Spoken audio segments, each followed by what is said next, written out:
Hello friends, good morning. బాగున్నారా? మేమైతే బాగున్నామండి. చూడండి, ఈరోజు అయితే నేను లంచ్ బాక్స్కి వచ్చేసి మిక్స్డ్ వెజ్ కర్రీ అయితే చేద్దామని చెప్పేసి ఇంకా స్టార్ట్ చేశానండి. నా దగ్గర అయితే దోసకాయలు, చిన్న దోసకాయలు, దోసకాయలు, ఆనియన్స్ అవి కొన్ని అయితే ఉన్నాయండి. ఇవన్నీ కలిపేసి మిక్స్డ్ వెజ్ కర్రీ చేద్దామని చెప్పేసి స్టార్ట్ చేశానండి.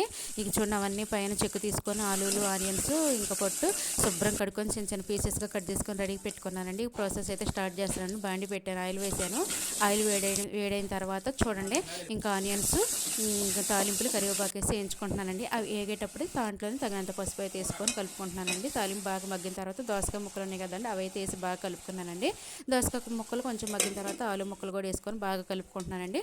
ఇంకా దోసకాయ, ఆలు అన్నీ బాగా మగ్గిన తర్వాత టమాటాలు వేసుకొని మూత పెట్టుకొని సిమ్లో ఒక 5 మినిట్స్ మగ్గించుకుంటే దోసకాయ ఇది కర్రీ అంతా మగ్గిద్ది కదా.